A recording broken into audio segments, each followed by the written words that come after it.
Hello, my wonderful co-humans. I'm so happy you're here. Honestly, I can't believe it took me this long to start my podcast. I'm not lying when I say I think I thought about it for 2.5-ish years. And ever since I started this podcast back in, was it April or May 2025, I've just had the most amazing experience of recording podcasts, of having amazing guests, and being able to share what's on my heart with all of you is is an amazing feeling. And the fact that you get to tune in whenever it feels good and fits into your life is just, it's so perfect in so many ways. So I did not plan on starting with that today, but you know what? We're going with the flow. Today is going to be a rather short but a very potent episode.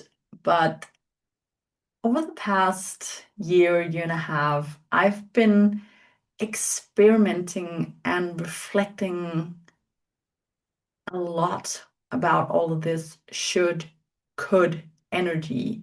And I really want to share some insights with you because I know you've heard this. We all have those catchphrases of you shouldn't be shooting all over yourself. Don't shoot all over yourself, whichever way people has been saying it. Or maybe you've had the advice of replacing um, could with should. No, it must be the other way around. Replacing should with could. Yes, that's the right way. And here's the thing that I discovered in that experimentation. And I believe this is a thing that no one else really talks about with this whole should, could energy. But when I stopped shoulding and started coulding, my body didn't really say yes. It kind of just shrugged. It kind of just left me, meh. Replacing should with could didn't actually help me move forward. It made me feel lighter for sure. I'm not gonna deny that. But it also left me feeling strangely stuck. And I want to unravel that with you here today. As I just insinuated here, I really want to preface this by saying that coulding instead of shoulding definitely is an energetic upgrade. Moving away from shooting all over yourself to making it a choice, an option, an opportunity, not a heavy duty, a plight, a chore, definitely feels better and lighter, as I said. Yet for me, it didn't really turn out to be all the magic that I hoped it would be. And maybe you recognize that for yourself. I have an idea you do. Otherwise, why would you be tuning into an episode that says why I think you should stop replacing should with could? So again, no denying it here. Leaving should behind and all the dense, heavy energy around that definitely left me and probably also you with less judgment, with more spaciousness, and maybe even a better energetic management where you didn't overextend yourself in all areas of life. So could is better than should, yes. But also you didn't really have that feeling of getting bang for the buck. That's how I felt at least. My experience was that when I chose to say I could do this or I could do that, it left me feeling like it was up to chance a little bit dependent on my energy of the day, how I felt, my mood. It didn't really propel me forward. It lifted a burden for sure. But again, if I said I could do this, I could do this, I could do this, it would give me different answers depending on my mood on the day, where it was in my cycle, all these different things. So let's just, I always like to use examples really to bring this down to earth. So let's take an example here. Previously, I would have said, I should go to the gym. That would be me shooting all over myself. I should go to the gym. And then I would go to the gym and I would be burdened by that heaviness of having dragged myself there, feeling a little bit resentful if I went. And if I didn't go, I would feel remorse against myself. I would feel frustrated and annoyed that I didn't go to the gym because I should have gotten my ass up and gone to the gym. Not a really nice way of approaching ourselves. We can definitely agree to that. But when I started saying I could go to the gym, though it opened up for more exploration, my body often just answered with like a shrug of numbness. Like, yeah, I could. And so what? So it really it gave me choice back to say I could. But it also made me do so much less of what I wanted because the decision, as I said, was so heavily based on how I felt in the moment, depending on when I asked myself. It was dependent on my energy, my sleep, on any other desires that felt more fun coming up. So, yes, moving from should to could did definitely shed some of the density, some of the self-shaming. But what I realized was it also didn't move me in the direction of where I wanted to go. And if you've been experimenting with all of this could and should and haven't really felt like, oh, I got what I wanted out of this.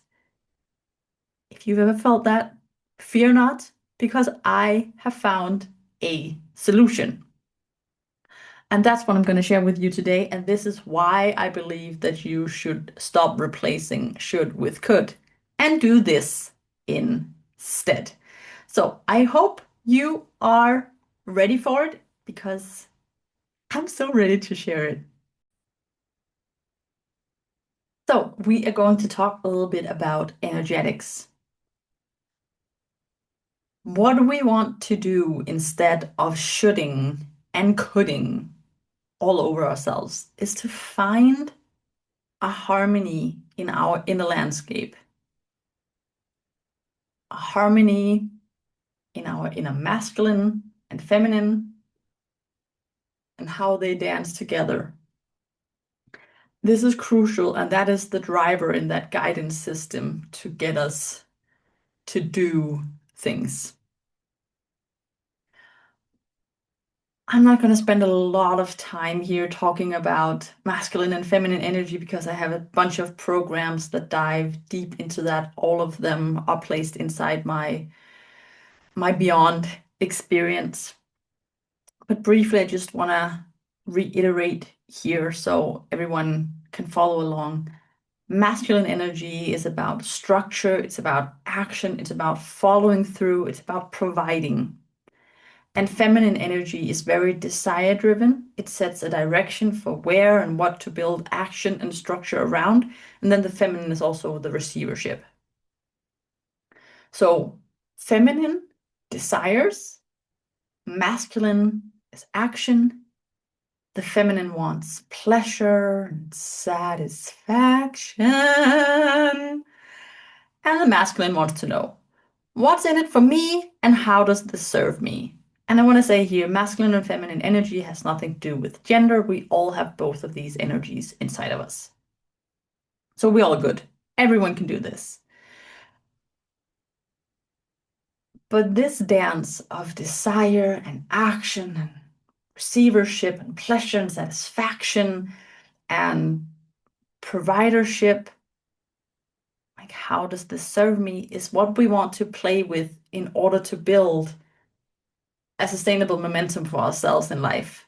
It's that dance between the masculine and feminine. So, how do we do that becomes the obvious question. And what do we say to ourselves instead of could or should to really inspire and awaken the inner masculine and the feminine as a portal to momentum, to deciding what to do and where to do and all of these different things. And we're going to start with ideas and suggestions for how to awaken the feminine, because the feminine is the leading energy. So when you find yourself standing in front of a choice, a decision, instead of saying, I should do this or I could do this, you get to awaken your inner feminine energy by asking, what is my desire here? What is my desire right now? You get to ask questions like, what desire does doing this bring me closer to? Or you can ask, what pleasure or what sensation of satisfaction can I get from this now? Because when you ask those types of questions, instead of putting yourself in the should or could box, you will get a different type of answers. So you get to play around with that. And I'm going to come back to a few examples here to really anchor this in, but I want to give some suggestions on how to awaken your inner masculine as well. So the best question you can ask your inner masculine, which is really, it loves to serve the purpose of the feminine. So a really cool way of awakening your inner masculine and getting some deeper and more profound answers is to ask, what does this provide for me? The masculine absolutely loves to show up and provide. So the most important thing for you is to feed your masculine with a knowing of what's in it for me. And sometimes when you stand in that situation of I should, I could, and you want to use these inner guidances from your masculine or feminine, sometimes you'll want to use your feminine, sometimes you get to use your masculine, and other times you will want to use them both. So let's bring this back to some examples. The first one could be you're tired and you don't want to brush your teeth or you don't want to wash your face before you go to bed. A former version of you may have said, I should wash my face. It feels shitty and it feels like self-slaughtering and like punishment, and doing it from a place of I should wash my face just feels heavy. We're beyond that. Maybe you're at the stage where you said, oh, I could wash my face. I could, but I'm also really tired. And that body shrug kicks in that, I could, but I'm not really feeling anything. So when you ask yourself, or when you say, I could wash my face, you probably won't, depending on what day it is and what time it is and your energy and all the other different things. But when you're standing in that situation, feeling tired, really just wanting to go to bed and sleep, not wanting to brush your teeth, not wanting to wash your face, instead of saying I should or I could, that's when you try these other questions. Get to say, What is my desire as it comes to treating myself? Or what is my desire for keeping my promises to myself? And here I'm assuming that you decided with yourself that you want to brush your teeth or wash your face every evening. You could also ask, so what is my deeper desire here? Because we know you have a first line desire of going to bed, falling asleep. But what is my deeper desire?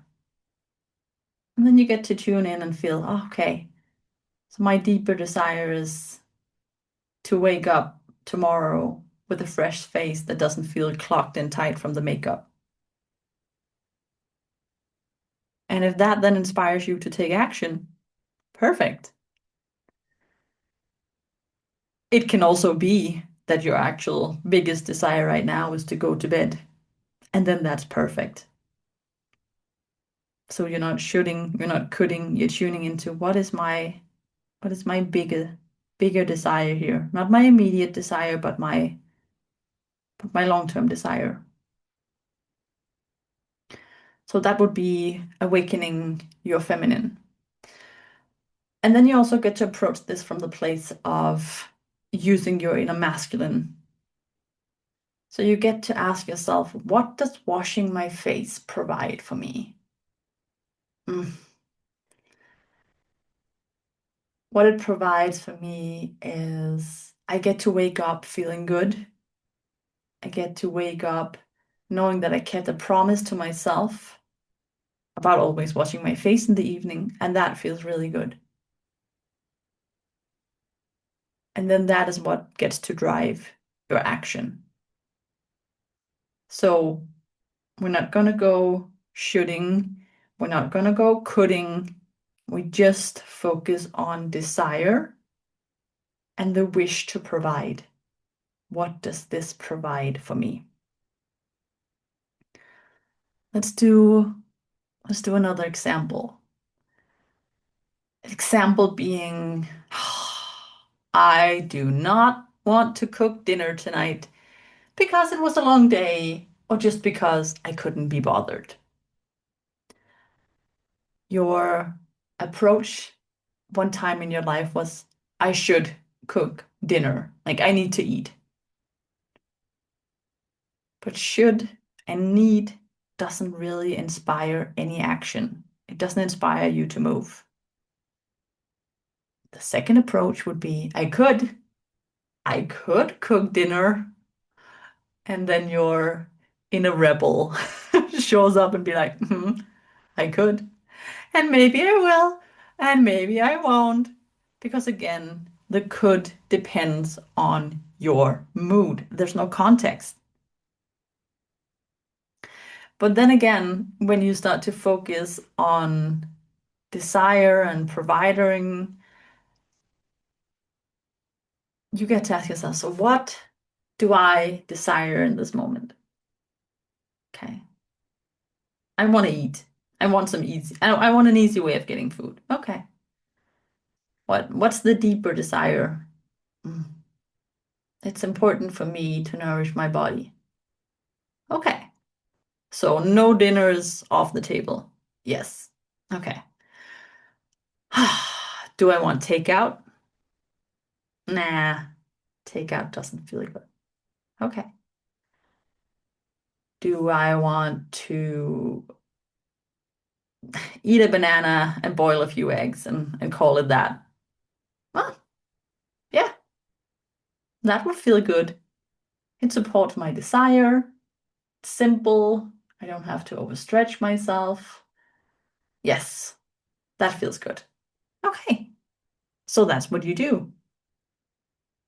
So that would be the desire-driven approach. You get to also add in the masculine here and say, okay, so what would eating dinner provide for me? Or what would eating a few eggs and a banana provide for me? Okay, what it would provide is the satisfaction of actual nourishment. It propels me towards my desire of nourishing my body,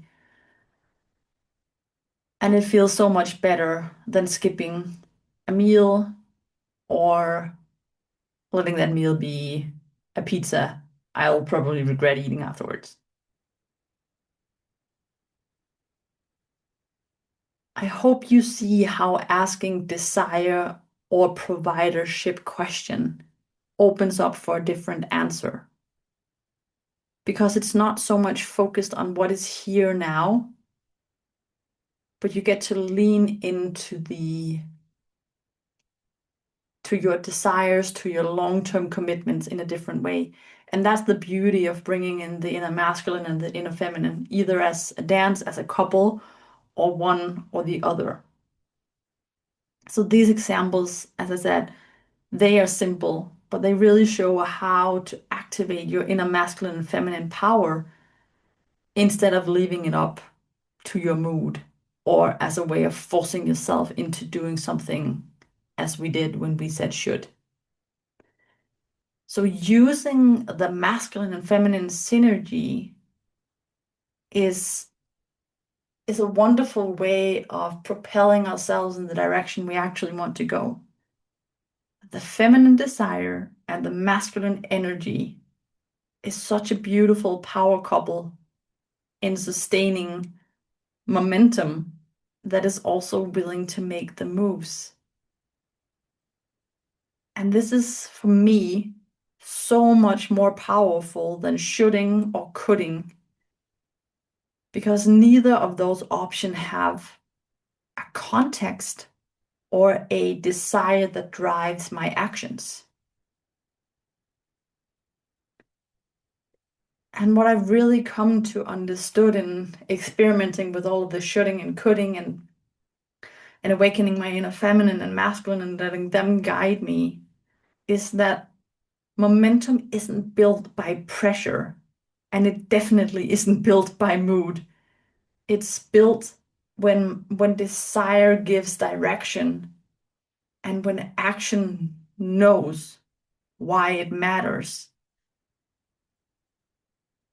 This has been such a huge difference for me.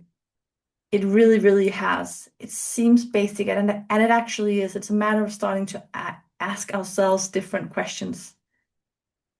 But it has been a huge game changer for me, and I hope it will for you too. So I want you to play around with this. Have fun with this. Find out the difference in the situation. Just notice what different answers you get from shoulding, from coulding, and from playing with your inner masculine and your inner feminine. And when you've played with this, just let me know how it feels different from you, different for you. And yeah, play around, have fun with it. Just let it be playful. Or if could work, or if should works, you get to do that. I just find that there's so much more depth in going with the desire and the providership, and it makes me feel like my path is so much clearer. It doesn't mean I don't take loops occasionally. It just means there's something bigger, deeper inside of me that guides me instead of forcing with the shoulds, instead of leaving it up to circumstances with the could. So try this out, have fun with it. Let me know how it goes. And I would love, love, love if you would leave a comment on this podcast, letting me know how this episode landed for you. And as always, if you would want to leave a review or rating to this podcast, I sincerely appreciate you taking the time to do that. It means a lot to me to get some feedback from all of you. So thank you so much for doing that. And with that, I just want to say bye. Thanks for now. Stay tuned for another episode of the Dare to Rest podcast coming really soon. We have some epic episodes coming up. So enjoy yourself and life in the meantime. Big love.